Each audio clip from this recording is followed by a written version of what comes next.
Well, hello everybody.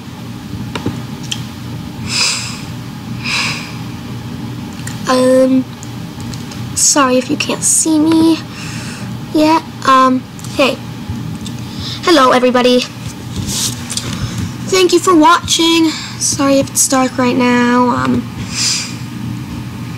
Let's see here if I can fix that. There is a very good chance I won't be able to, but whatever. Yeah. Thanks for joining me here. Really appreciate it.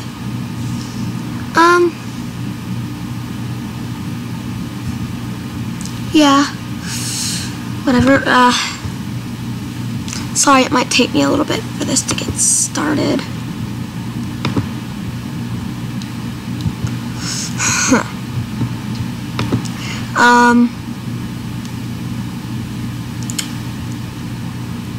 Yeah. Sorry about this.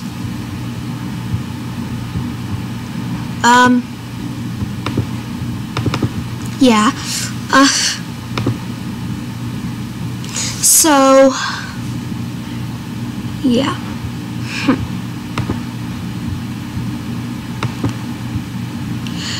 Let's make this a bit brighter.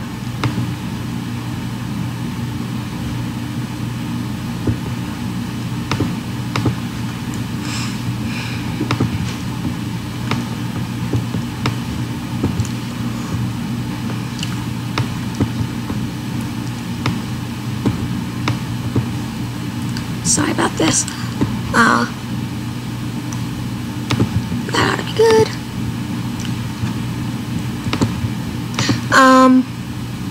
Sorry, I'm not used to this.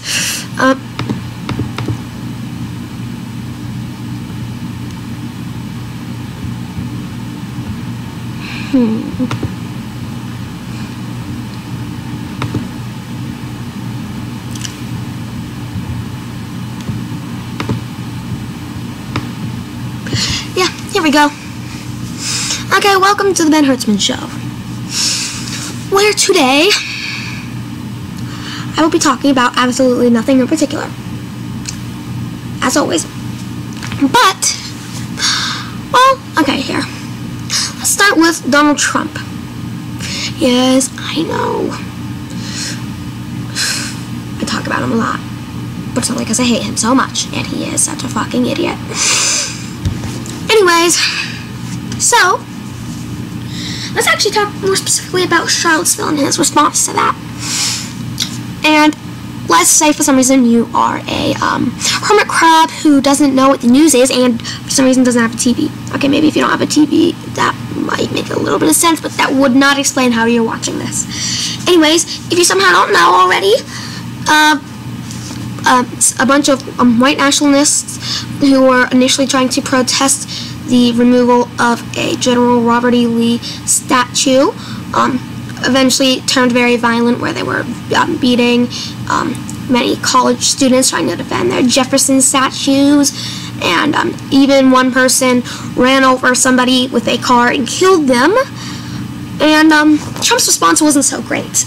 Now, you might expect him to be like George Bush, where generally not really a good president, but at least during a big violent attack by terrorists, you know, and say something really good and get a 92% approval rating, you know? Yes, that's the approval rating of George W. Bush shortly after 9/11, but no, he's just like, there were a lot of good people on both sides, okay? There were violent people and bad people. Not everybody was a neo-Nazi.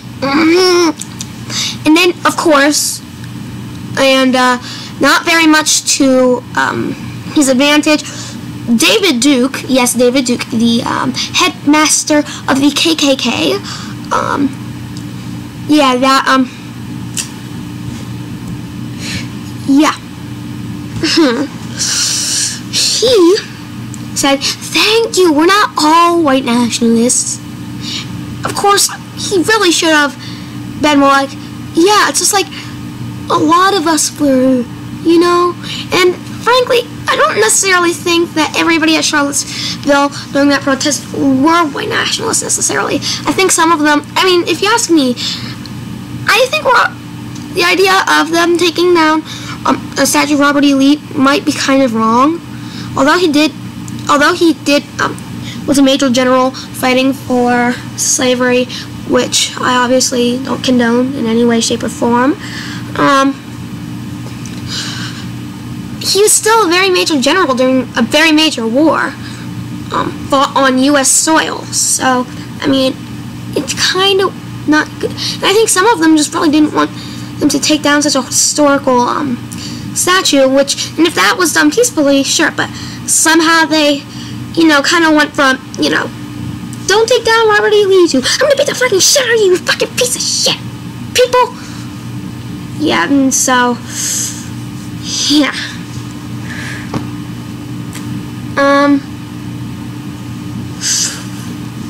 Yeah, I mean, the fact that you go from not wanting to take down a statue to literally playing real life Carmageddon, yeah, that's, you've gotten to a bad point in society when that happens and the president does not condemn it. It's like, what the fuck? Like, what the fucking fuck. Like, fuck.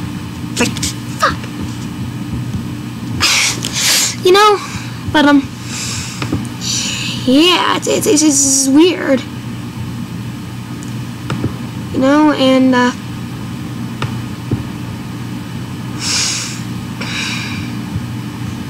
yeah. Anyways, well,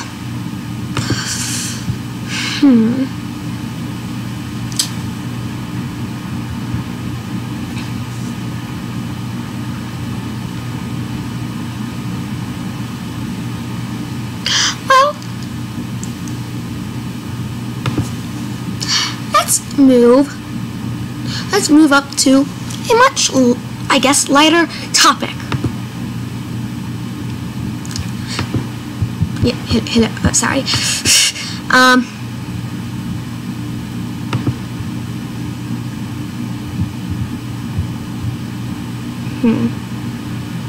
Sucks like that's not working. Here we go. Okay. Anyways, so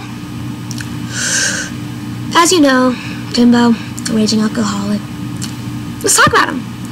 Okay, so obviously he takes a lot of drugs. You knew that. But recently, his number of drug-related arrests have gone down by I'm not sure how this is possible, but 3%. I don't know how he did it, but he did. I mean, now every day he only gets arrested 300 billion times on average, approximately. Obviously, then when I get to the specific number, that might take a little bit while to say, but anyways, and he's reduced it to that about every day for drug-related arrests. Obviously, many, many, many more other kinds of arrests, but yes. But recently, he also has done a bit of I guess charity work. I guess I don't know, whatever it is, basically charity work. I'm not sure exactly what it was supposed to be, but it's not really necessarily good per se, but it's called, and here I wrote it down on a piece of paper so I wouldn't forget. Don't shoot sandals with strong Nerf guns. Honestly, what I would imagine it being like is just someone having a Nerf rifle gun. I'd imagine their commercials would be Nerf rifle gun, sandals, just die, you stupid fucking sandal. It's hashtag end the cruelty against sandals. Join Don't Shoot Sandals with Strong Nerf Gun Foundation for more. But at least this time he's not donating to the International Genocide Foundation. I'm surprised that was actually open for more than 10 minutes, frankly. Yeah. In the meantime, let me talk to you a bit about pot. And no, I don't use it, but I've done a lot of research about it. God damn it. Why the fuck do I have to do this all the time? This is kind of hard to live stream, but anyways, so, yeah, marijuana. People might say, hey, it's a great way drug. Shut the fuck up. It's not a fucking great way drug, you fat piece of shit. Okay? So, you might think, well, won't they want a stronger high? It's like, no. I mean, by the time they're stoned, they'll be too lazy to want to go out and get anything stronger. And they'll probably forget. Of course, that's, you know, assuming they are taking,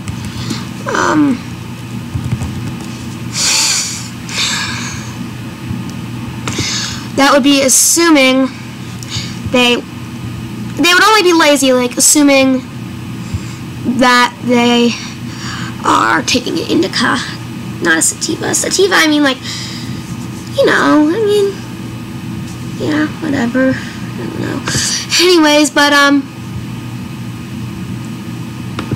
yeah. Anyways, so, yeah, so there's that myth debunked. Bam, bam, bam, bam, bam, bam, bam, bam, bam, bam, bam, bam, bam, bam, bam, bam, motherfucker. Sorry. But yeah. So there's that, and the fact that you could die from using too much marijuana. Now, assuming you are smoking marijuana through a blunt, you can technically die, but only from the smoke. I mean, it's since it is purely unfiltered, but in a lot of ways, though, if you think about it, marijuana smoke is a lot better for you than, like, regular cigarettes. Think about it, because, I mean, for one, it's, you know, it doesn't have all those 700 chemicals, including actual fucking tar in it. You know, it's pot and paper and, you know, fire, I guess, but, I mean, yeah. You know, and, so, yeah. And, anyways, yeah. So, no amount, so that technically it would, a certain amount of pot could kill you, but it's an amount but you'd have to take it in such a very, very high amount. It's, like, let me think here.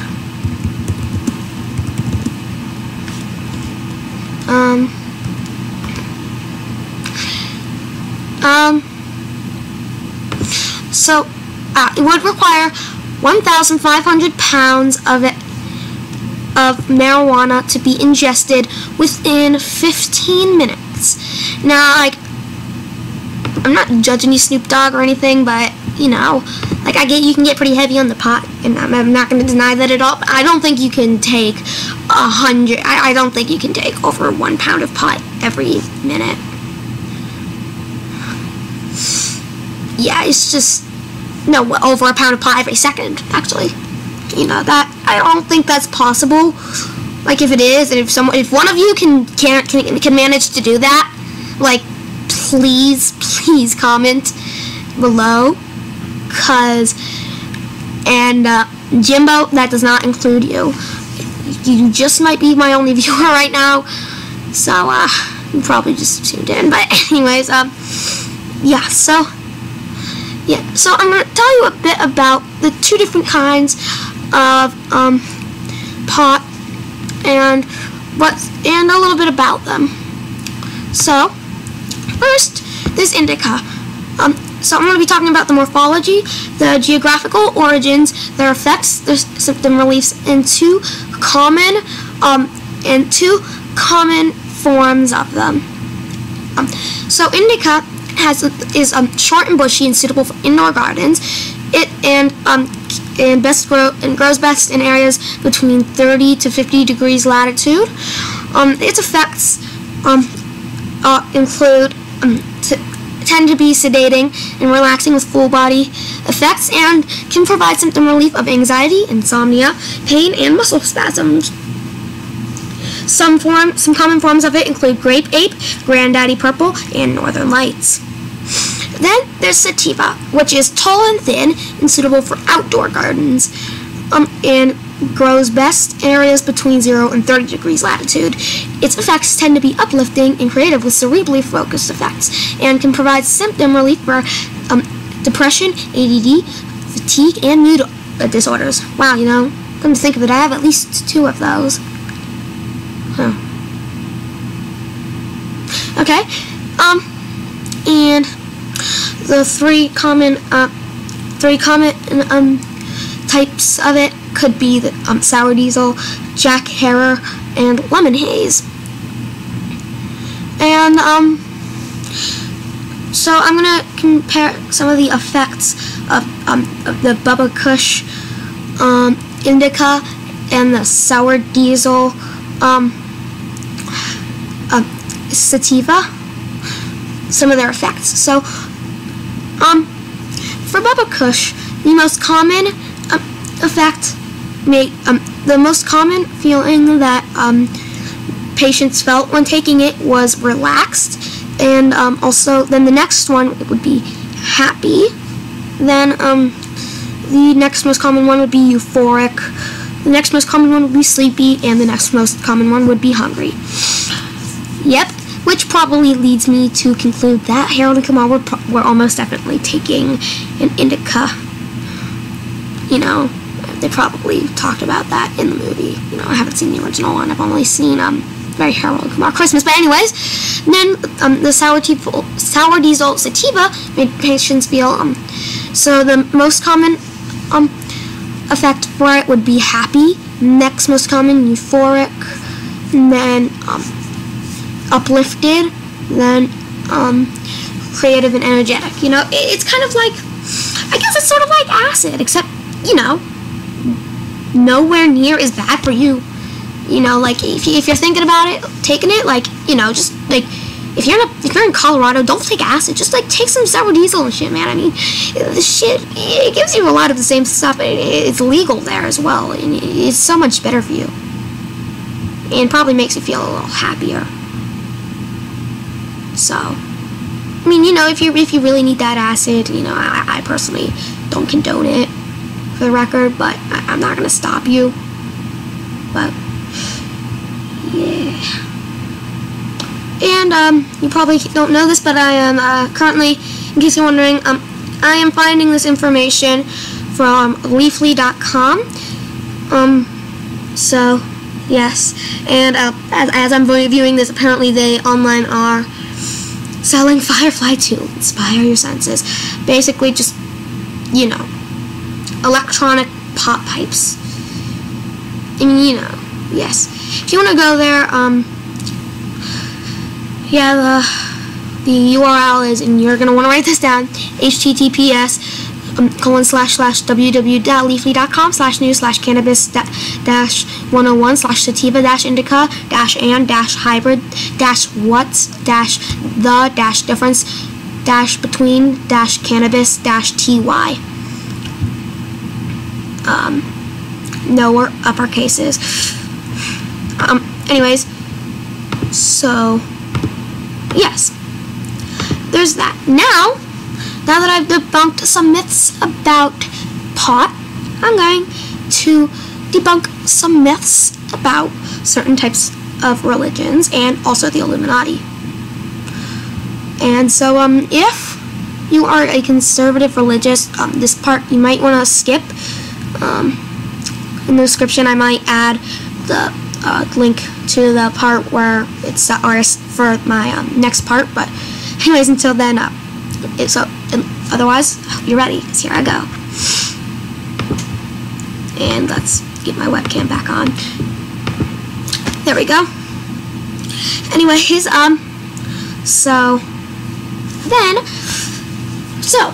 number one myth that I just really feel like I need to debunk is the fact that the Illuminati are Satanists. That could not be further from true. As a matter of fact, the Illuminati is actually tends to not want to identify with the religion, as one of their original purposes is for actually freedom of religion, as it was founded in Britain prior to the Revolutionary War and stuff. Unofficially, it was technically founded as a Freemason. It is a branch off of the Freemasons to create a new world order. Don't get too confused, please.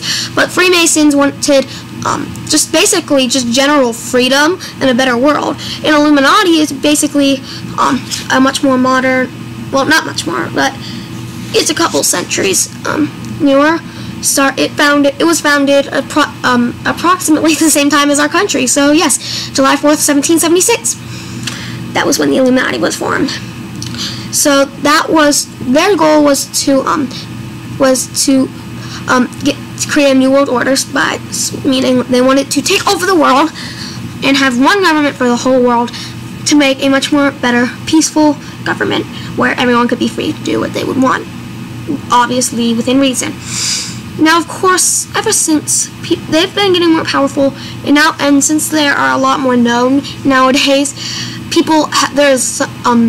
there are tons of internet misconceptions about them. But anyways, and which leads me to my next one, which is that the Satanists worship the Christian devil Satan. That is not entirely false. So I know a few Satanists other than Jimbo,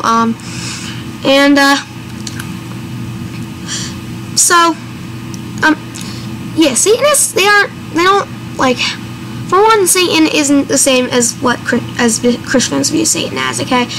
That's, it's different. I haven't really been able to find out precisely how, but I do know that they are different.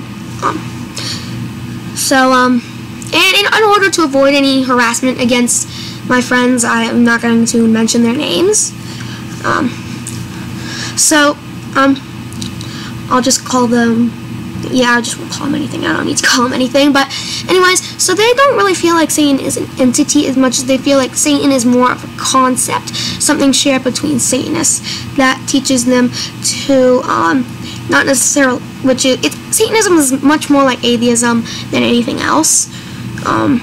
Although it is true that certain Satanists do conduct sacrificial rituals, most of them do not. And they're mainly like atheists, but they feel like they have more like Satan is kind of like a conceptual moral code that they feel is kind of like a part of them, so yeah, it's not, and so some of them, and certain Satanists do believe in Satan as a slightly more of an entity, which is or something that they need to support by sacrificing. However, most do not. Most of them are essentially just atheists with a slightly more specified point of moral code. Also, while I'm talking about atheists, the only people who are allowed to make jokes about atheists are atheists. Otherwise, it's just kind of mean. It's just not really nice. Unless you're an atheist. I mean, like I'm an atheist, so. And I know I'm probably going to get a lot of hate comments and stuff from a bunch of Christians and stuff saying, Jesus and God, and I'm like, shut the fuck up, please. Like, I don't really mean to be disrespectful, but like, to me, that's just complete bullshit. It's just really, I don't really give a fucking shit about it. It's like, I don't necessarily personally hold anything against Christians as a whole or anything, or any kind of religion as a whole, but I do hold stuff against, sorry, that sounds wrong, I do have negative feelings for those who judge me for being an atheist. I just simply don't believe that there could be a God. At times I become a bit more wishy-washy inside, and I'll be agnostic. You know, in times where, sometimes where I feel like there is absolutely nothing I can do about a situation, and like I'm sad, like if a family or a relative is dying or something, sometimes I'll pray to different gods, you know, just in case, but generally I just don't believe that stuff, and so please don't bombard me, and just saying, you can't try to say, well, I just want to try to convert you back to, you know, Catholicism or Christianity. I'm like, no, but when I was born, I was Jewish, you know, I was born Jewish, and I am now personally an atheist, so, yeah, anyways, that's enough about that. Let's think here. Here's one, and conservative Christians, this is really true, so don't try to say it's not. Jews did not murder Jesus. Well, actually they did, but, you know, there weren't any Christians or anything, you know, that was really all there was around there, Jews, so technically, actually, yeah, that's not really a myth, but it's misleading. Also, and I also have a theory about why people thought why the Bible wrote such magical things about Jesus. So, since obviously this stuff took place a couple of millennia ago, there wasn't exactly very much scientific discoveries or really many inventions and stuff.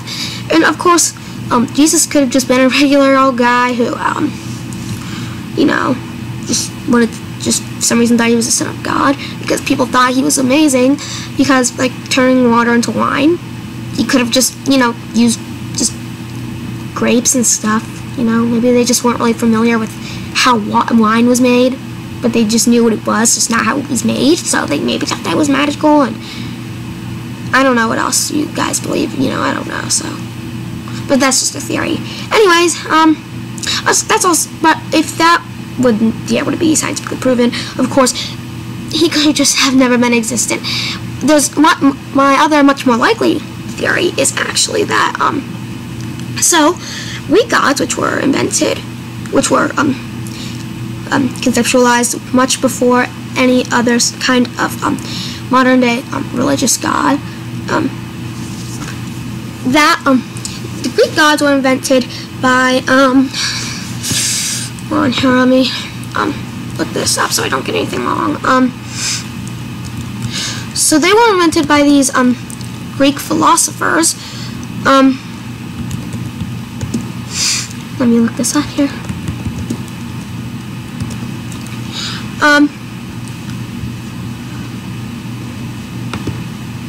so,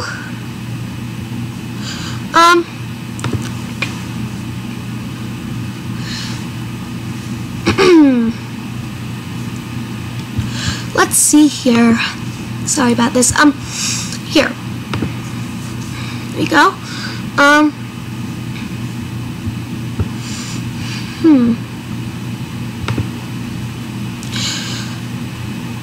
let's see here, so, I'm not I can't think of exactly who it is, I can't seem to find it, but,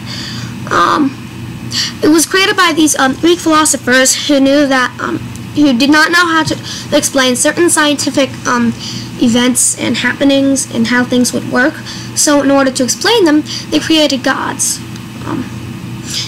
as an explanation. Now, I think that, basically, many religions, such as Judaism, basically kind of, perhaps started off of that, but, you know, through the year, but, soon, eventually, people weren't thinking of it as, an alternative to scientific knowledge as much as they were thinking of it as,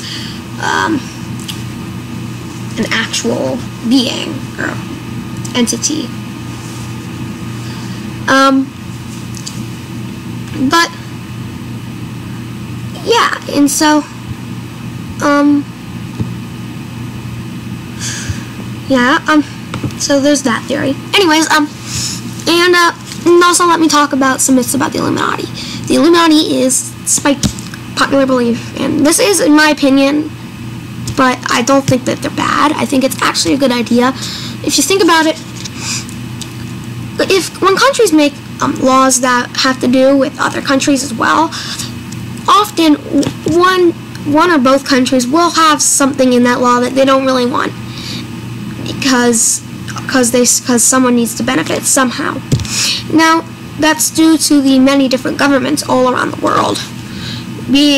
Since there is nearly 200 countries in the world, at least one of which I'd imagine, some of which I'd imagine may have more than one government in some cases, but most have one. But there might be some with more than one. But there are quite a few governments. So if you think about it, that ought to cause a lot of conflict. But assuming assuming the whole world had one government,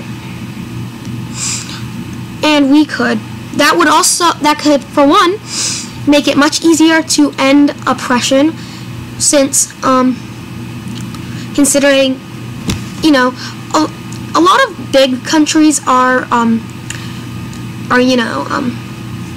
at least governmentally, were anyways pro-LGBT. I mean, and a lot of countries do have laws about that. Now, assuming we could get a good government to take over the whole world, I mean, wouldn't that, and when laws would be made and bills were passed, people were hired, stuff like that, that stuff would be, that could be done much easier in a way to help benefit the entire world to the maximum point. So, yeah, that's just my understanding. But yes, also, just saying, the Illuminati generally does not hide as many messages and things as you might think. Yes, they do sometimes hide some. It's true.